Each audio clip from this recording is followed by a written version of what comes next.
Buenas tardes, bienvenidos a las personas que van ingresando, bienvenidos a nuestra segunda videoconferencia a la comunidad del Centro Ann Sullivan, Panamá. Agradecemos a las personas que se van conectando en estos momentos. Vamos a dar unos 2 minutos para permitir que hagan los ingresos todas las personas que se están conectando y vamos a darle entonces la palabra al director del centro, el licenciado Aníbal Miranda. Vamos a dar unos minutillos.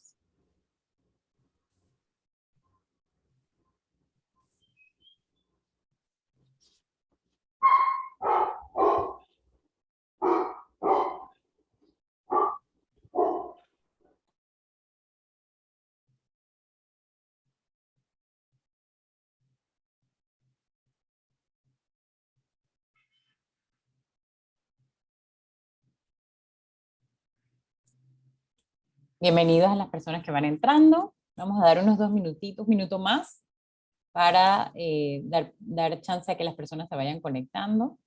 Bienvenidos a nuestra segunda videoconferencia abierta a la comunidad.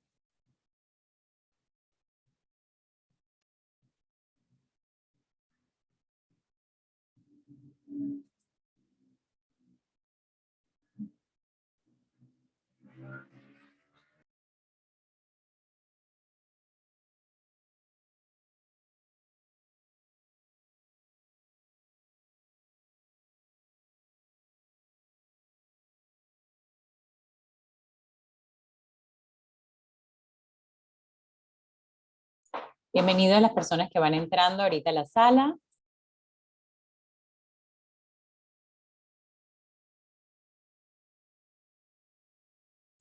Bien, siendo respetuosos con la puntualidad de todos los asistentes, a las 6:02 de la tarde vamos a darle la palabra al director del Centro Ann Sullivan, el licenciado Aníbal Miranda, para iniciar esta segunda videoconferencia. Adelante.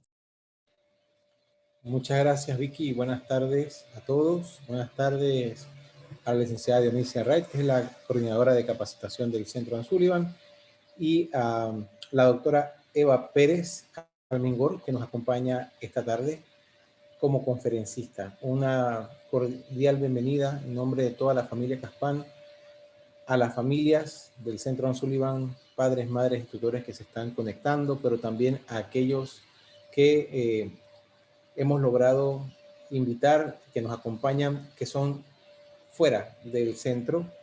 Por eso ese es el motivo de estas conferencias abiertas, esta segunda de este año, con la que cerramos el mes de concienciación del autismo, el mes de abril.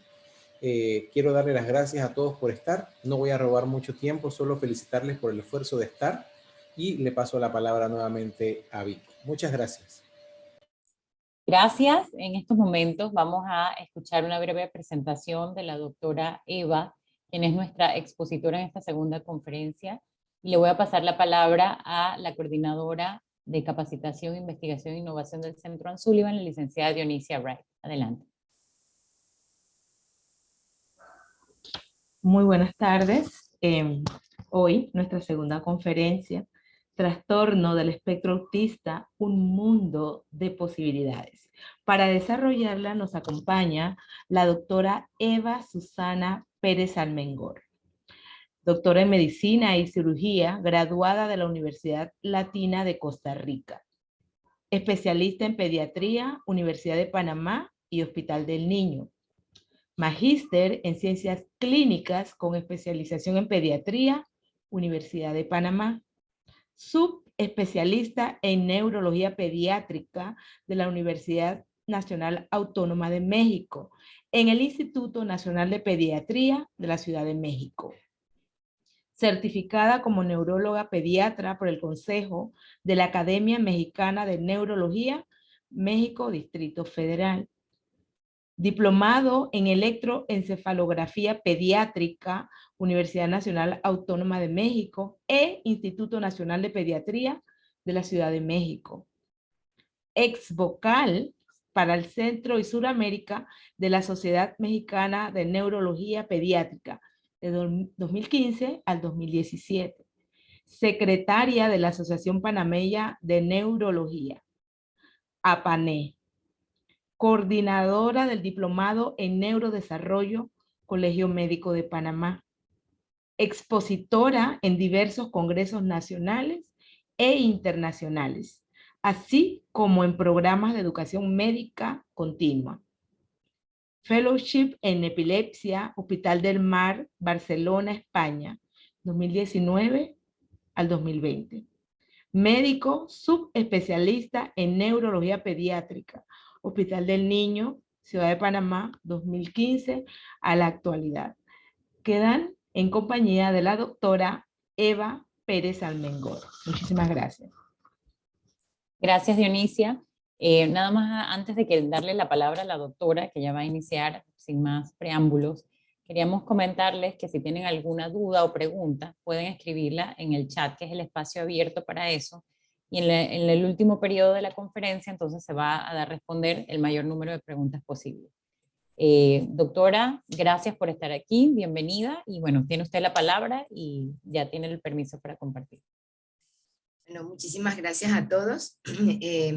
Pues me siento muy honrada por la invitación, pues, y más pues siendo pues de este instituto pues, de ustedes que ayudan a tantos niños. Siempre he creído pues que, como empezamos conversando, que el trabajo en equipo para ellos es lo mejor y formar parte de lo que es la educación continua es muy importante, tanto para profesionales como para los padres, así que muy contenta y de verdad me siento halagada pues con la invitación. Cuando estábamos hablando de qué podíamos hablar, cuando veíamos el tema, dijimos, bueno, vamos a hablar del trastorno de espectro autista, pero vamos a hablar del trastorno de espectro autista como un mundo de posibilidades, porque realmente hay muchísimas cosas que se pueden hacer y eso es lo que queremos demostrar hoy y en lo que nos queremos enfocar hoy, ¿sí? Entonces, vamos a compartir la pantalla.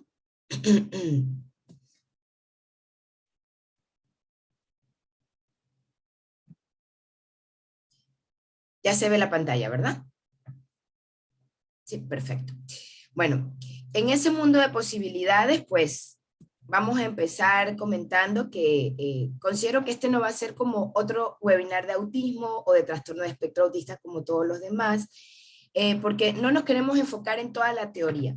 La teoría podemos encontrarla en un libro, las banderas rojas las podemos encontrar en un libro, las podemos encontrar en una página pues que tenga información adecuada y precisa para los papás, pero realmente nosotros, ¿por qué pensamos que este va a ser diferente? Bueno, este va a ser diferente porque nosotros no solamente vamos a tratar de conversar en el momento que estamos abajo de esa gran montaña, como yo le digo siempre a los papás de mis pacientes.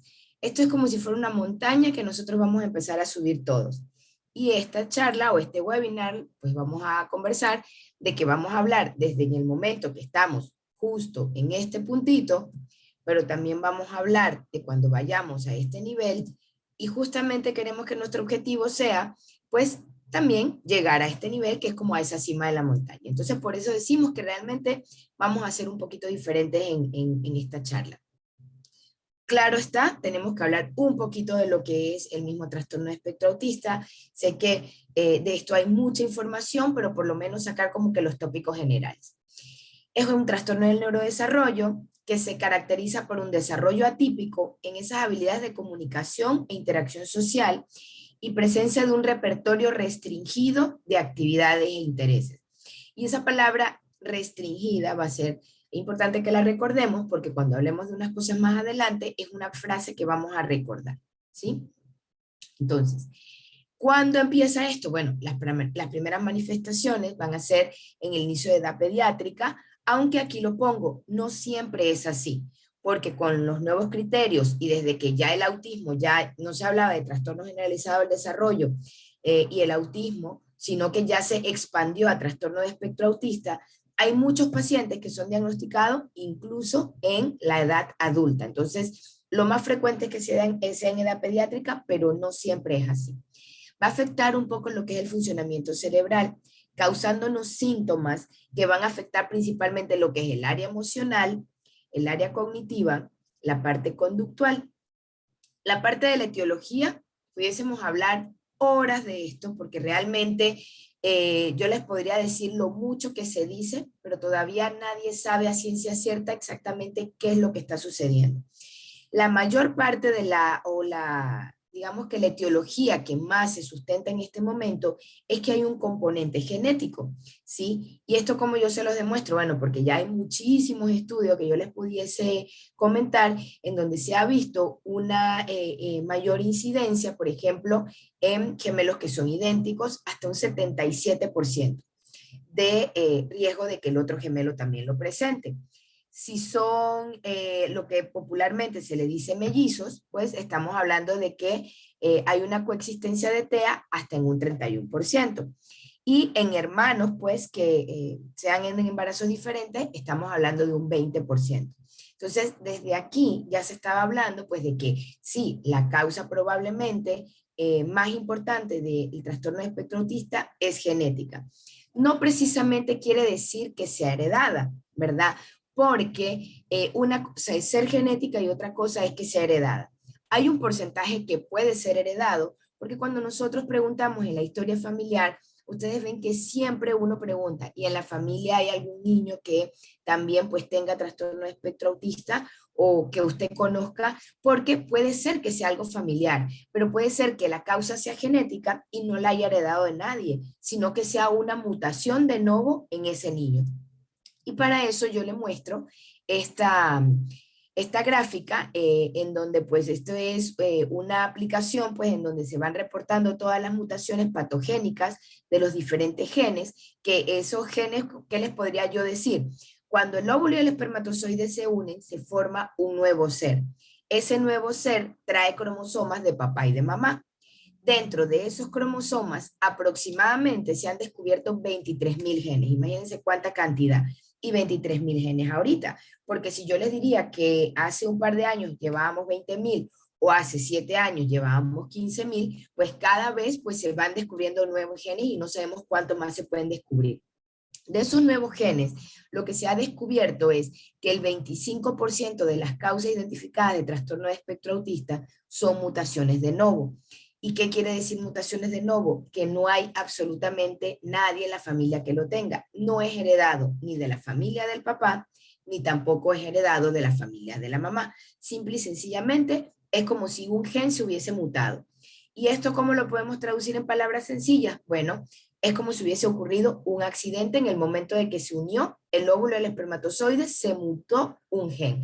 Así como cuando nosotros nos podemos levantar en la noche, caminar a oscuras y tener un accidente y digamos que se levante la uña del dedo pequeño del pie y decimos, ah, bueno, esa uña ya no está igual porque hubo un accidente. Lo mismo puede suceder en el momento de que se une el óvulo espermatozoide y se pueden producir mutaciones distintas, ¿no?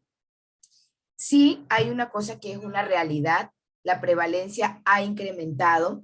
Por ejemplo, yo creo que esta es como, y eso que esta prevalencia que yo les pongo aquí es un poquito antigua, ni siquiera es como que la más nueva, pero es como una de las más relevantes que nosotros vemos porque son años como redondos, ¿verdad? Para 1970 se consideraba más o menos de que habían 2 por cada 10.000 habitantes, de niños, pues digamos, con diagnóstico de trastorno de espectro autista. Y si nosotros vemos, pasa el 80, pasa el 90, pasa el año 2000, o sea, en 40 años aproximadamente, pasamos de 2 por cada 10.000 a 1 por cada 1.000. Entonces nosotros decimos, bueno, ¿qué es lo que está sucediendo? De que tenemos un incremento exponencial de casos. Y si seguimos viendo la prevalencia, que se siguen afectando más niños que niñas. Entonces decimos, bueno, a ver, nosotros vamos aquí como en subida, o sea, la escalera cada vez se hace más alta. Y eso tiene una explicación. Y esa explicación surge a través de aquí. Por ejemplo, si nosotros vemos desde los años 1980, nosotros vemos como si fuera una meseta.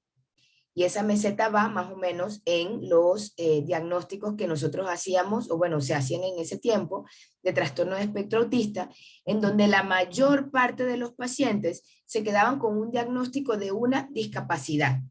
No había un diagnóstico muchas veces propiamente de trastorno de espectro autista.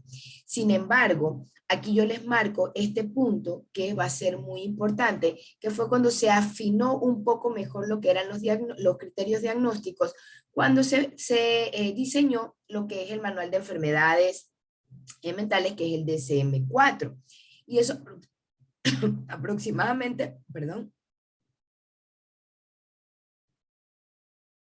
Aproximadamente fue en 1995 o 1996. Y en ese momento fue que se vio incrementando los casos de TEA, pues por año cada vez más. Entonces, todo ese incremento, ¿por qué se ha dado?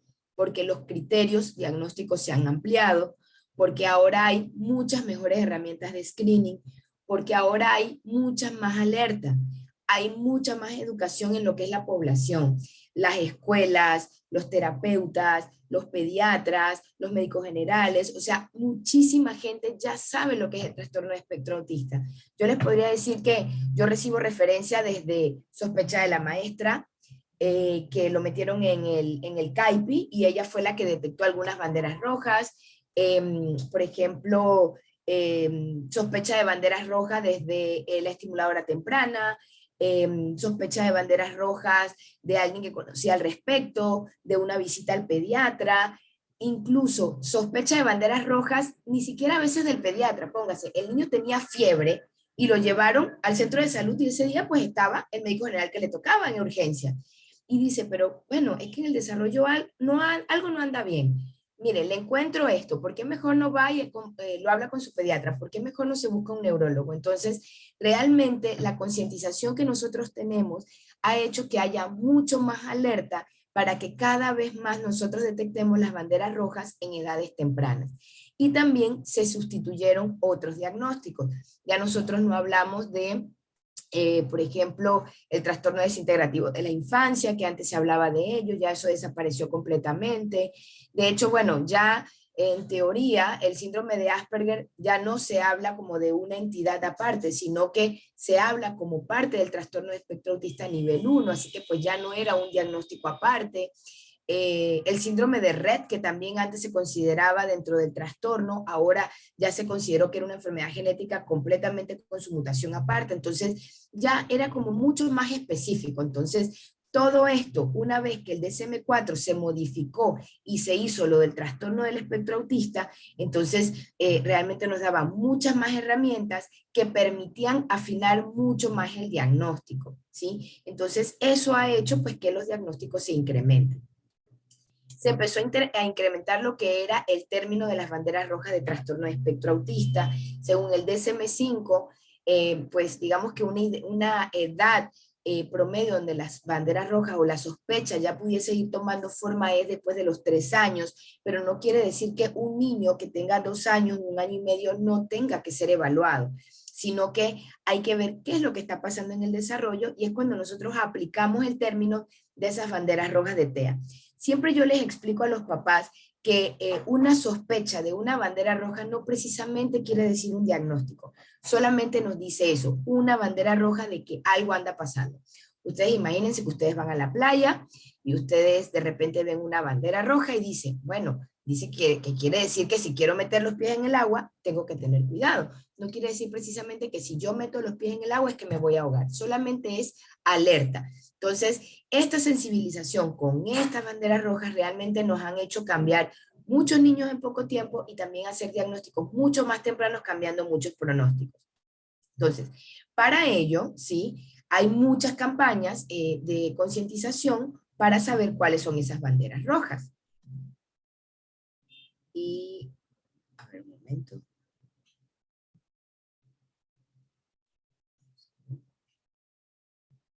Como esta.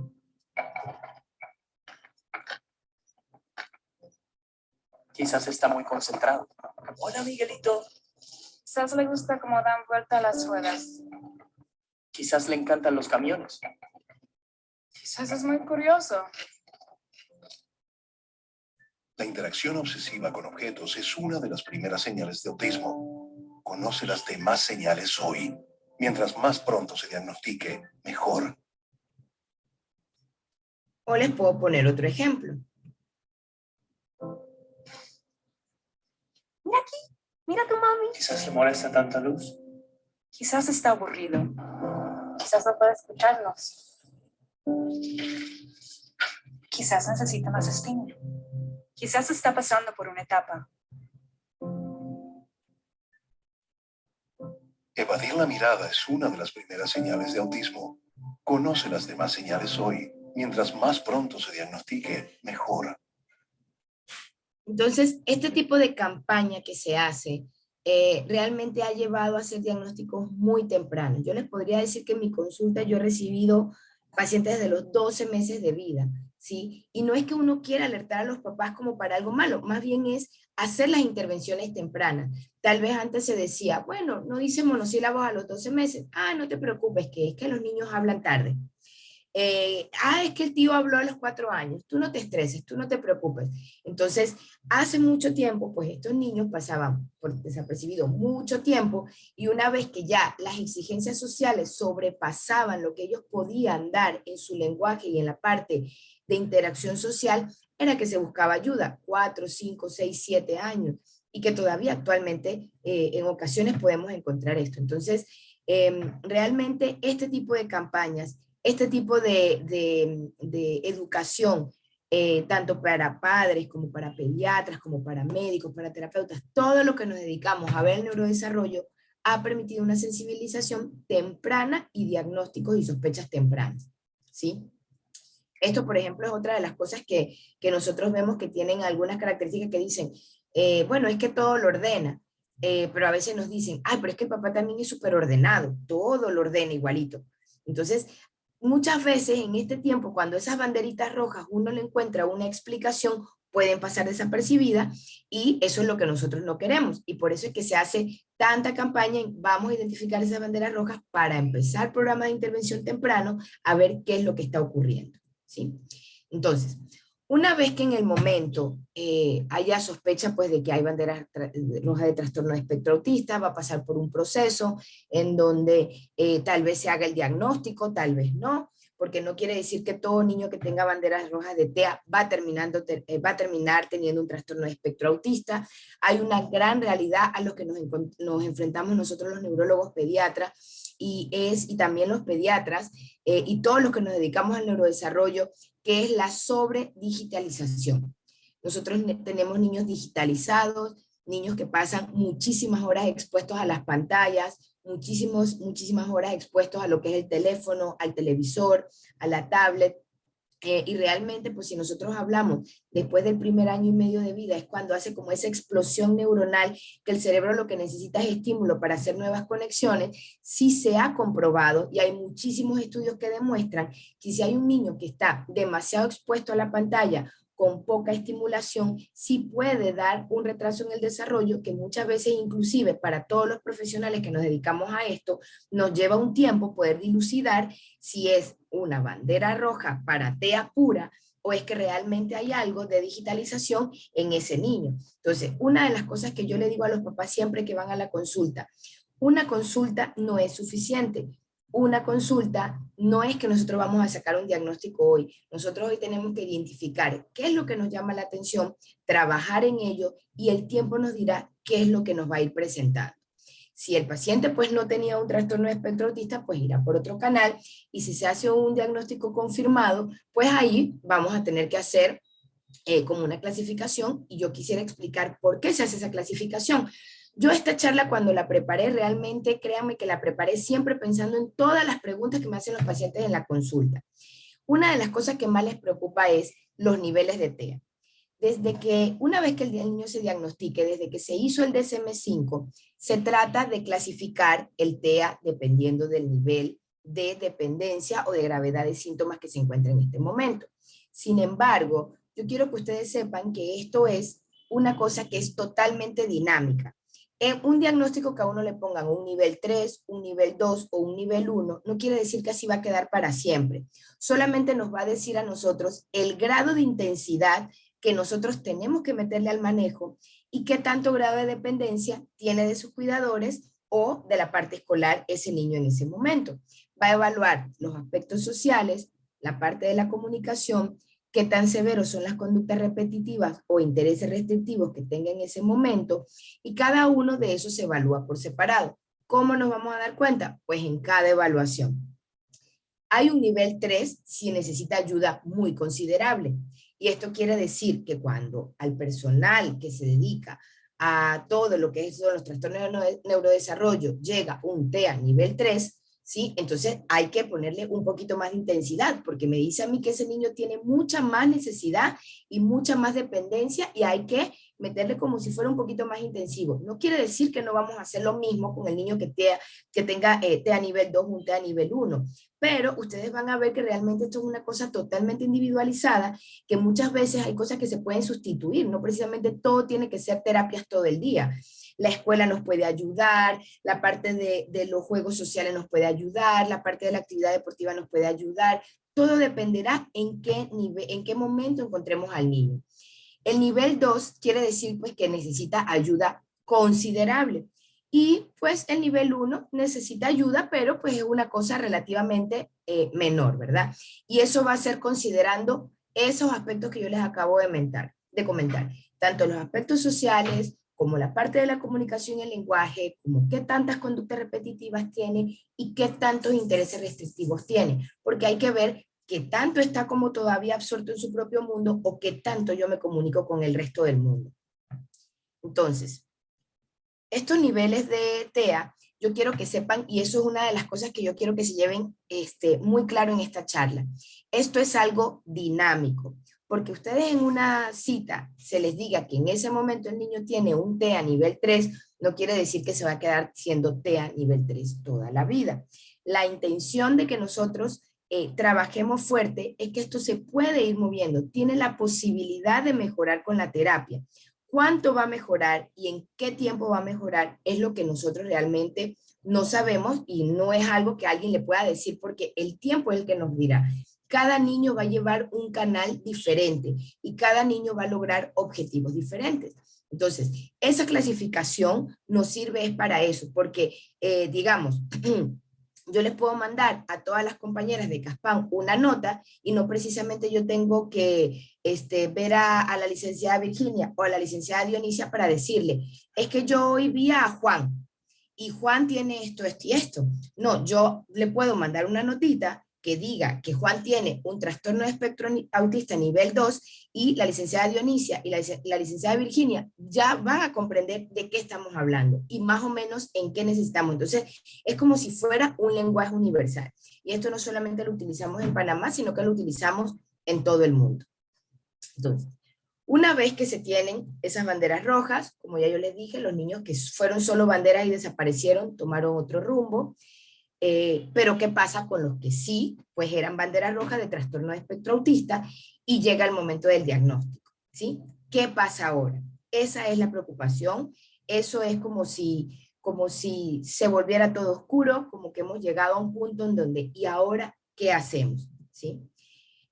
Esta imagen se las pongo porque yo creo que es una forma de describir, como yo le digo a los padres, que va a ser esto. Es como si ustedes, los terapeutas, las maestras, sus médicos, todos nos vamos a subir en una montaña rusa. ¿Y esto por qué va a ser así? Porque hay momentos en donde tendremos momentos muy, muy, muy, muy buenos, habrán tiempos en donde tendremos momentos más o menos, y también habrán momentos en donde tendremos tiempos no tan buenos. Y eso lo vamos a ir viendo, porque recuerden que aunque el niño que ya se le haya hecho un diagnóstico de trastorno de espectro autista, es un niño que va creciendo, va cambiando, que aunque su lenguaje no sea un lenguaje, pues el que uno espera para su edad, sus intereses existen, sus necesidades existen. Hay cosas que le gustan, así como hay cosas que les disgustan. Entonces, la dificultad en ese momento puede hacer que haya momentos de frustración, haya momentos de ansiedad, haya momentos de inatención, haya momentos de frustración que pueda llegar hasta un poco de agresividad, haya momentos en donde quiero cooperar a hacer todo, haya momentos en donde no quiero cooperar a hacer nada. Entonces será como si fuera una montaña rusa en la que vamos todos, porque realmente en esta nos subimos todos. El que va todo el tiempo con ellos en las terapeutas, con los terapeutas y también en la consulta, cuando llegan y me cuentan, doctora, en estos 4 meses, 5 meses, 6 meses, dependiendo, porque no todos los niños se tienen que ver en el mismo tiempo, nos ha ido así. Hay tiempos en donde la consulta, wow, solamente son avances. Hay otras consultas en donde dice, bueno, hemos experimentado algunas dificultades. Entonces, en esa montaña rusa es que nos tenemos que montar y sabemos que definitivamente va a ser un viaje que vamos a tener subidas y bajadas. Entonces, aquí es donde yo quiero que ustedes sepan que en ese momento, cuando ya estemos en esa montaña rusa, vamos a tener un mundo de posibilidades, ¿sí? Que no solamente crean que es como que ese cuarto oscuro, que todo se ve gris, que qué vamos a hacer ahora. No, una vez llegado aquí, de aquí en adelante, como yo les digo también, su situación actual no precisamente tiene que ser su destino final. Una cosa es lo que estamos viviendo hoy y otra cosa es lo que podemos vivir mañana. Y aquí es donde empezamos ese mundo de posibilidades y aquí es donde cada uno, dependiendo de lo que hace, empezamos a hacer un rompecabezas uniéndonos todos por un objetivo común, que va a ser nuestro pequeño o nuestra pequeña en ese momento diagnosticado con TEA. Este va a ser un gran trabajo en equipo. Yo les puedo decir que esto más o menos resume lo que es desde que el paciente se le sospecha las banderas rojas, ¿sí? Desde que ese niño encuentran que tiene un retraso en el desarrollo, desde que dicen, ok, algo no anda bien, vamos a ver qué pasa, se refiere al neurólogo, se refiere al psiquiatra, se refiere al pediatra, se hace un diagnóstico, se hace una evaluación individualizada de acuerdo a las necesidades, los cuales van a ser cambiantes, porque eso es otra cosa que también me gustaría dejar, digamos, como que sepan. Esto no es como una recetita de cocina, que ustedes dicen, vamos a hacer un cheesecake y vamos a preparar tanto de queso, tanto de harina, tanto de los ingredientes que ustedes vayan a colocar. No, esto es una cosa individualizada. Ustedes pueden tener, o nosotros podemos tener, o pueden ver 10 niños con TEA nivel 3 y todos van a ser diferentes. Todos van a tener necesidades diferentes y todos van a tener fortalezas diferentes. 10 niños con TEA nivel 2, todos van a ser diferentes. Y 10 niños con TEA nivel 1, todos van a ser distintos. Entonces, el ritmo de terapias que van a llevar no siempre van a ser las mismas y no todos van a requerir las mismas. Por eso es que la secuencia pues, de las evaluaciones médicas son tan importantes. A veces algunos papás cuando yo les digo, bueno, nos vemos en 4 meses. Oye, doctor, eso es mucho tiempo. ¿Cómo no vamos a volver en 4 meses? Bueno, porque realmente nosotros necesitamos darle tiempo a ver qué sucede. Claro está, siempre hay una puerta abierta para que puedan regresar si algo sucede. Pero si todo va bien, en 4 meses es un tiempo por lo menos para mí adecuado para ver qué tantos cambios hay. Y una vez pues que se haga un programa de terapias, pues también nosotros no podemos dejar de mencionar el papel tan importante que tiene lo que es una escuela adecuada para estos niños, que sea empática, inclusiva para el caso. Yo sé que no hay tantas en Panamá como uno quisiera, pero siempre uno se encuentra una mano amiga que les dicen que sí. Hay muchas mamás que llorando me dicen, es que he llorado, y lloran ahí conmigo, porque me han dicho que no en no sé cuántas escuelas. Y yo les digo, mire, realmente yo me siento contenta mejor que le diga que no, porque la puerta que se cierra es que ahí no era. En cambio, si usted toca otra y esa se abre y dice, sí, aquí estoy, soy esa escuela empática, soy esa escuela inclusiva que necesita su niño, ahí es. Entonces, lo único que sí es que es un poquito cansada la búsqueda, pero yo prefiero que cuando digan que no, no se sientan tristes. Es que ahí definitivamente no era. Entonces, este trabajo en equipo, yo les podría decir que incluye muchas personas. Esto es como si esto fuera un super iceberg, en donde hay personas que se ven menos, otras personas que se ven más, pero realmente es un trabajo multidisciplinario enorme que se da para poder sacar este niño de que cada vez vaya mejor. Hay algunas ideas que a mí me gustaría comentar tomando en cuenta esto. Ya nosotros hablamos de la sospecha diagnóstica, hablamos del diagnóstico, y una de las cosas que siempre todavía a veces hay como que una duda es, ¿cómo se hace el diagnóstico de trastorno espectro autista? Diríamos, bueno, es algo de lo que hay mucho, pero todavía hay mucha información, pero todavía hay muchas dudas, porque todavía me dicen, ¿y cómo se hace el diagnóstico? Porque el electroencefalograma salió normal. Entonces, si es normal, quiere decir que ya no tiene trastorno de espectro autista. Entonces, sí me gustaría como dejar algunos de los mitos y ideas importantes que comentar. El diagnóstico del TEA es totalmente clínico, ¿sí? Que lo hacen las personas experimentadas en el tema y que hay pruebas que se pueden aplicar cuando se tiene alguna sospecha, si es que hay alguna sospecha diagnóstica. No quiere decir tampoco que todos los niños que se tenga sospecha diagnóstica hay que aplicarle las pruebas como el A22 o el ADR, porque hay algunos pacientes que tienen sus características de TEA totalmente visibles y no necesita completar. Si nosotros tenemos alguna duda, se puede hacer, pero no quiero que piensen que es 100% obligatorio. El electroencefalograma no descarta ni confirma un diagnóstico de trastorno de espectro autista. Entonces ustedes dirán, ¿pero por qué entonces se le hace a todos los niños? Bueno, la razón de por qué se hace es porque hay un tipo de epilepsia que no deja desarrollar el lenguaje en los niños, que se llama el síndrome de Landau-Kleffner. Y usualmente la edad de aparición es aproximadamente entre los 2 o 3 años de edad. Entonces, el electroencefalograma se hace para descartar que no haya descarga epileptiforme que pueda estar contribuyendo a que ese niño no desarrolle el lenguaje. Si el electroencefalograma saliera altamente anormal con actividad epileptiforme importante, lo más probable es que su neurólogo le va a plantear las posibilidades terapéuticas que hay. Y si el electroencefalograma no sale anormal, no sale patológico, no nos va a confirmar ni nos va a diagnosticar, ni nos va a descartar nada. Solamente nos va, digamos que a quitar una preocupación para enfocarnos en un nuevo camino. Usualmente sí me gustaría que supieran que el 80% de los niños que se le hace un electroencefalograma que tienen trastorno de espectro autista, puede ser que el electroencefalograma tengan hallazgos en donde van a decir que está disfuncional o que tiene un ritmo de base lento, y eso solamente se traduce en que las neuronas, pues digamos, llevan una velocidad un poco más lenta. Esto no quiere decir que esto sea algo malo, pero se asocia mucho cuando el niño lleva un retraso en el neurodesarrollo, y eso puede cambiar en el tiempo. Otra de las ideas que a mí me gustaría comentar es que cada niño es diferente, por eso esto se llama espectro, por lo que cada necesidad va a ser individualizada, así como el tratamiento que se le ofrezca. El seguimiento va a ser muy importante, porque como yo les dije, en cada consulta se van a denotar los avances.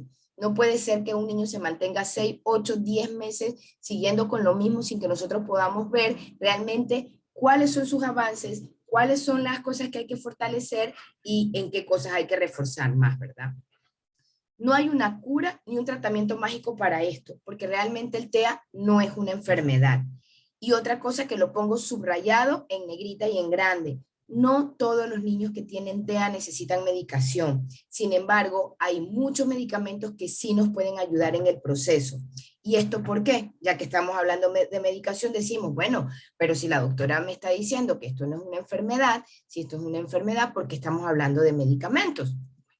Resulta que no hay un tratamiento específico para todos los pacientes, porque no es así. Sin embargo, sí hay medicamentos, como yo les acabo de comentar, que ayuda a maximizar la capacidad del niño para desempeñarse al reducir los síntomas propios del trastorno de espectro autista. Si ustedes recuerdan esa primera diapositiva en donde yo les puse que tiene una dificultad en la parte de la socialización, en la parte de la comunicación con conductas repetidas, ¿sí? Es de las cosas que muchas veces limitan la parte del aprendizaje porque el niño está absorto en ese mundo de aleteo, de dar vueltas en círculo, de quiero jugar solo con eso, de quiero mantener solamente en esta actividad, que me paso corriendo de un lado a otro, que el nivel de hiperactividad es excesivo o que el grado de frustración que siento porque no maneja bien lo que es el estímulo. Los estímulos sensoriales hacen que me muerda o pegue o tenga berrinches sensoriales en un centro comercial. Todo eso limita mucho lo que es el avance en el neurodesarrollo. Entonces es ahí cuando nosotros decimos, tal vez uno de los medicamentos nos pueden ayudar. Los grupos de los medicamentos que nosotros usualmente utilizamos, está un grupo que se llama los antipsicóticos. Y pongo la palabra específica porque en este mundo globalizado donde nosotros vivimos, todo lo que el médico nos dice lo buscamos en Google, absolutamente todo. Entonces, ¿qué pasa? Nosotros, la doctora o el doctor, el médico que me haya visto, me ha dicho que me quiere dar un antipsicótico, me dice que me quiere dar risperidona, y yo me meto en internet y resulta que el antipsicótico dice que es para darle a los pacientes que tienen esquizofrenia. Y yo digo, por supuesto que yo no le voy a dar esto a mi hijo, porque mi hijo no tiene esquizofrenia y yo no le voy a dar esto.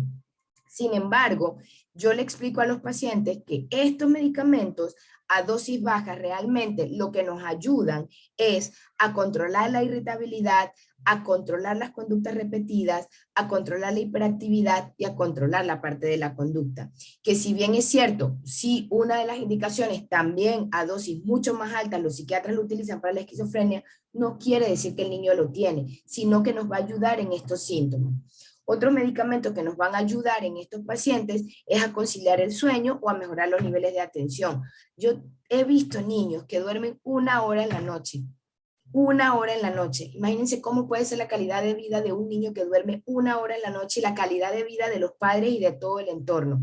Ni aprende en la escuela, ni colabora en la terapia, entonces realmente se vuelve bastante difícil. Cuando nosotros tenemos situaciones especiales, ahí es en donde nosotros consideramos algunos medicamentos.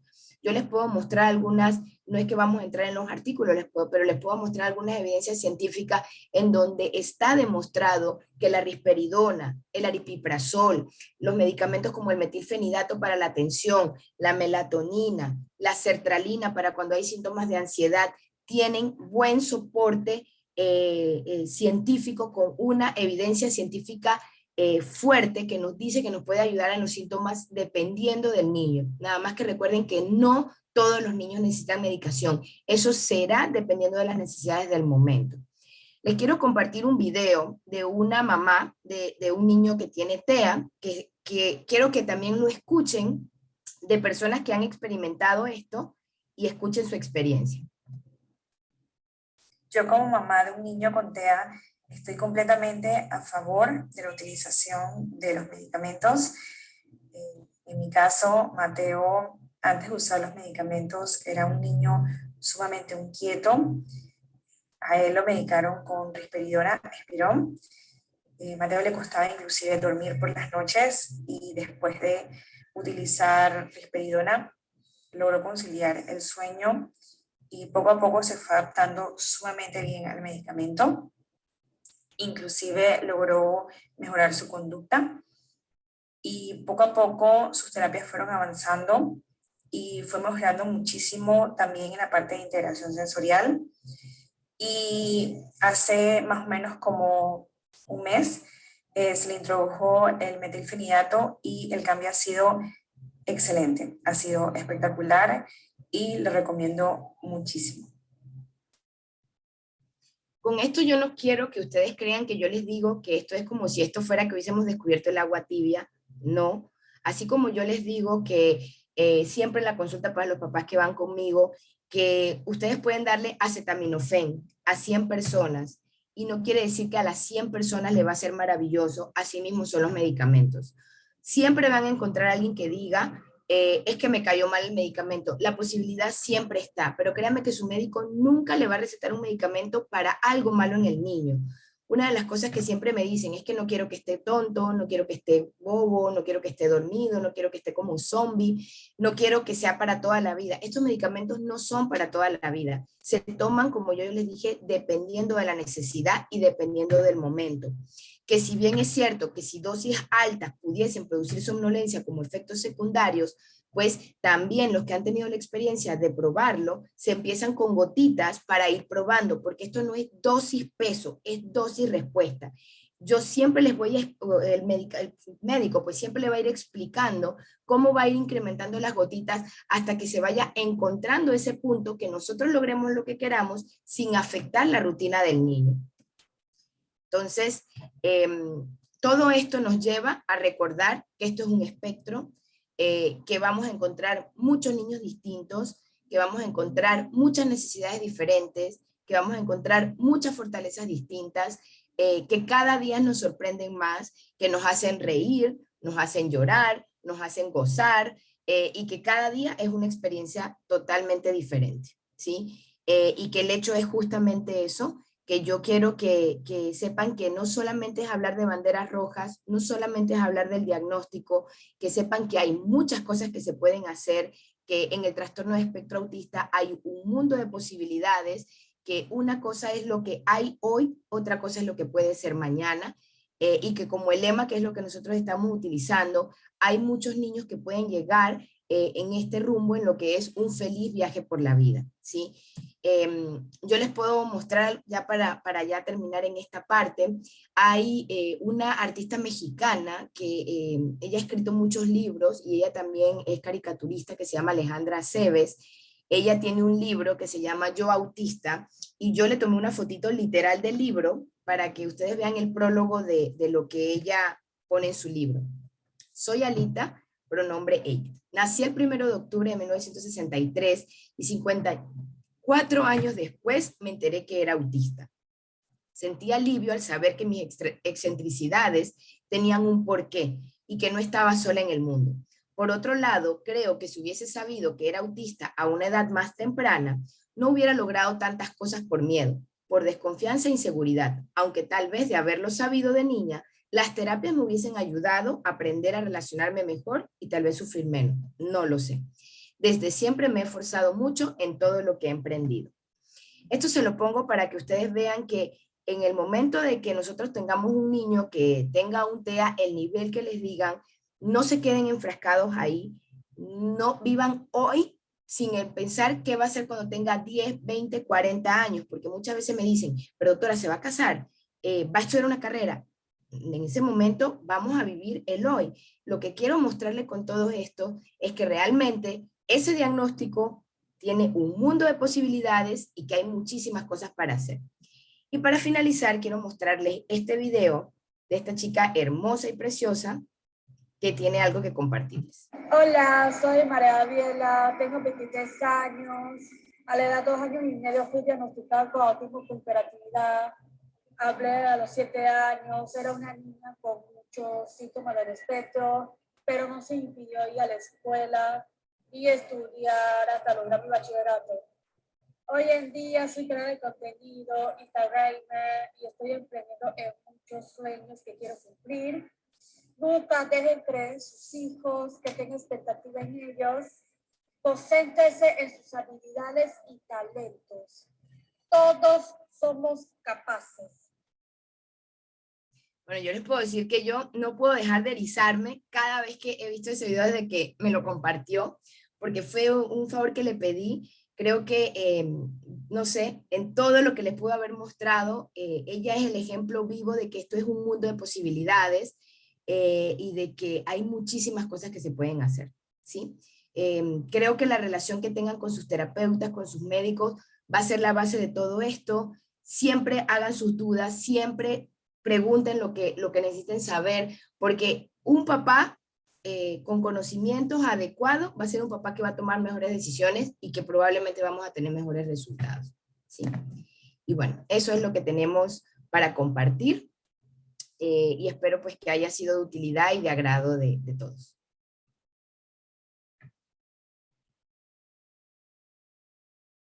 Muchas gracias, doctora. La verdad es que ha sido muy enriquecedora su charla o su conferencia, sobre todo porque en Caspan, que nosotros hacemos en parte un abordaje más hacia la educación, siempre es muy valioso para los papás tener el complemento de todo el abordaje médico, de los seguimientos y todo eso, para complementar y nutrir un poco más el camino, ¿no? Porque esto es, como usted dice, un camino de mucha gente que va caminando y ayudando desde diferentes ámbitos, ¿no?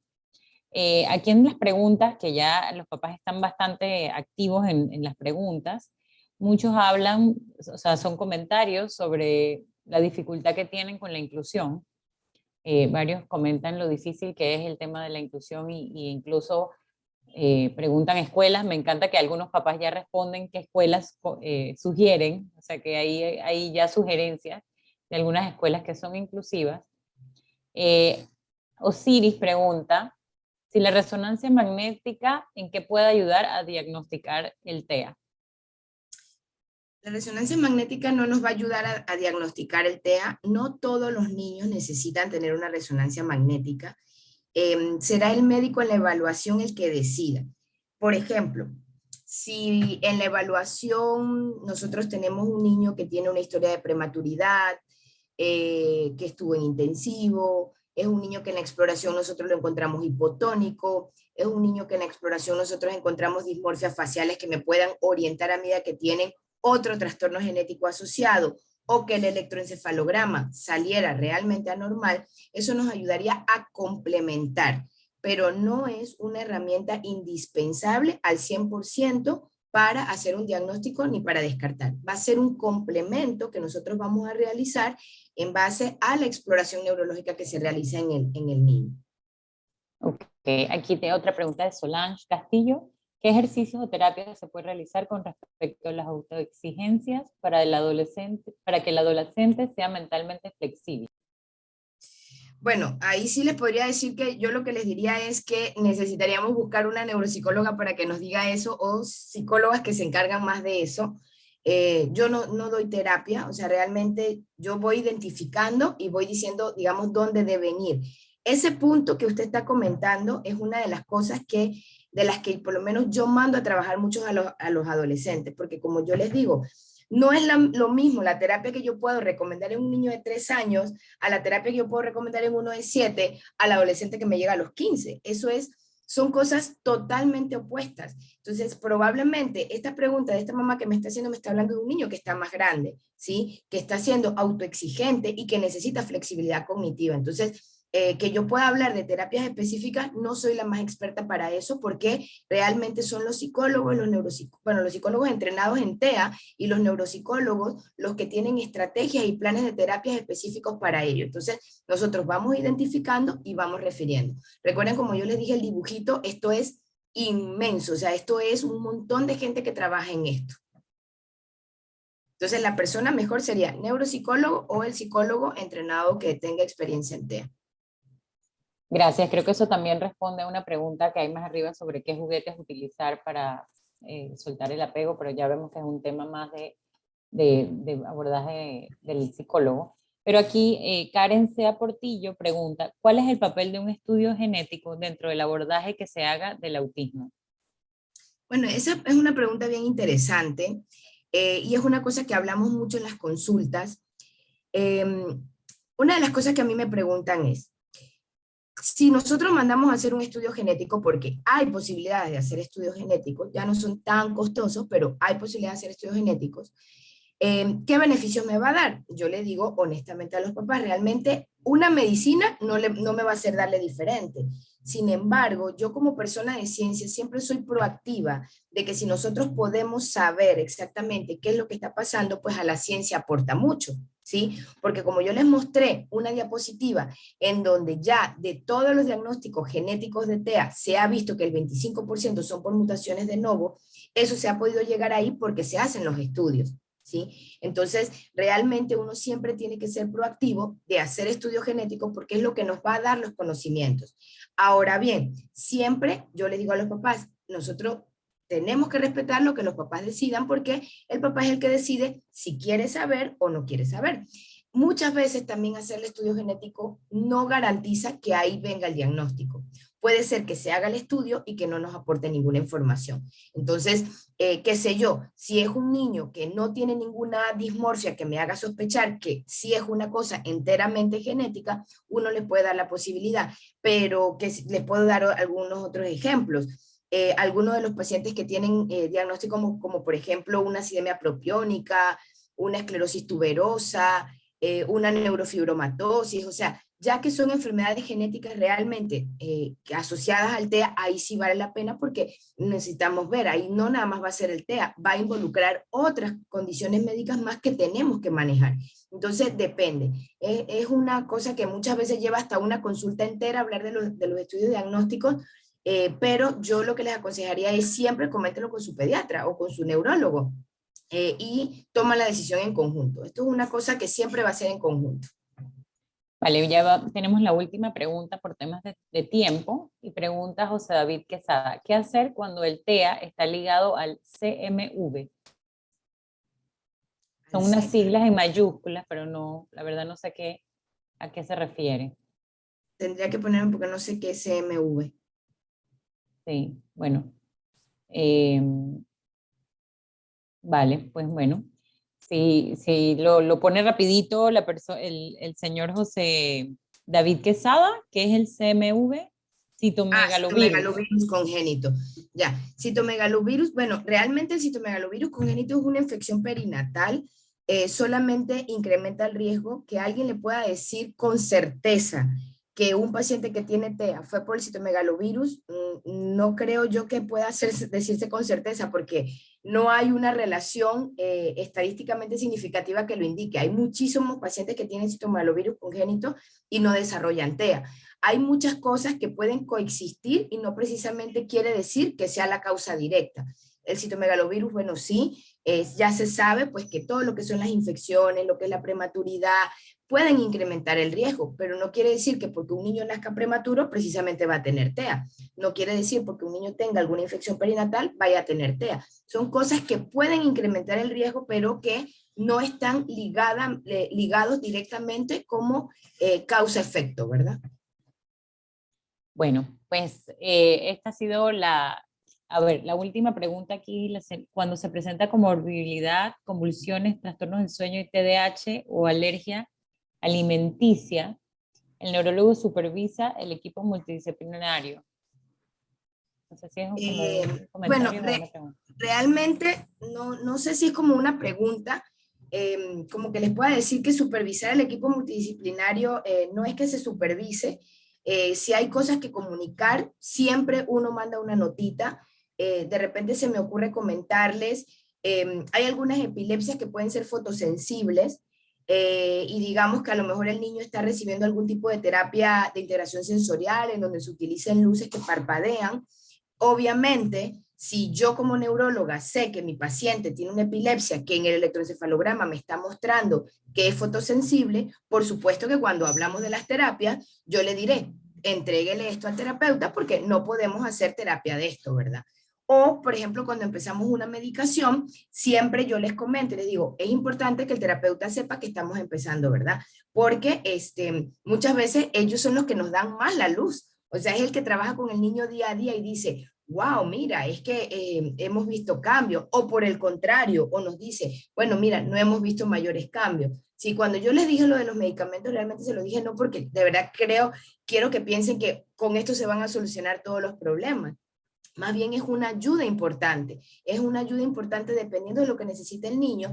Entonces, yo no usaría la palabra supervisión, más bien yo usaría la palabra siempre estamos en comunicación, ¿sí? Cuando hay cosas importantes que notificar, uno trata de, aunque sea en un papelito, anotar o hacer una notita de evolución de vamos bien, o es momento de cambiar esta terapia porque estoy viendo estas otras cosas, estoy viendo que esto ya está mejor, pero estoy viendo que tengo esta debilidad. Entonces, más que una supervisión, lo que hay es una comunicación y una interacción mediante, ya sea, pues usualmente utilizamos el medio escrito. Es lo que diría. Bueno, con esta última pregunta cerramos el ciclo de preguntas y respuestas. Esperamos que esta conferencia haya sido de mucho aprendizaje, por lo menos para toda la parte nuestra, definitivamente lo es, por todo el complemento médico. Sí creo que es importante resaltar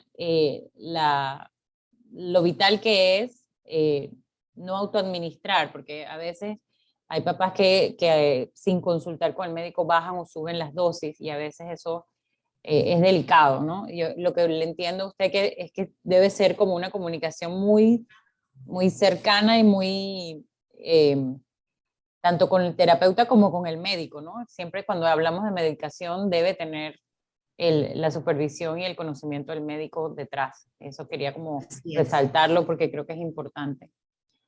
Bueno, doctora, sin más, muchísimas gracias por su tiempo, por esta donación de su conocimiento.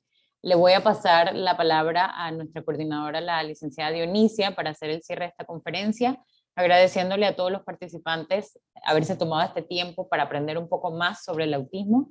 Ya cerramos en un día más el mes de abril, que es nuestro mes de las campañas y de todo el esfuerzo para cada vez más llevar conocimiento a la población sobre este tema tan importante.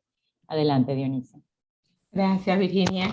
Realmente gracias, doctora. Gracias a cada uno de las personas que se han conectado, porque eso demuestra el interés que siempre hay por aprender más para servir de apoyo a las personas con autismo.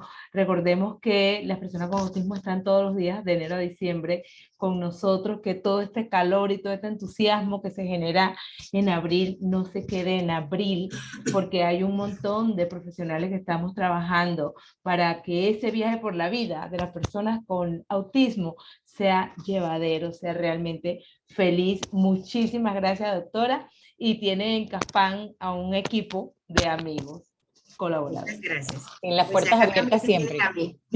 Buenas noches a todos. Gracias. Igual, buenas noches.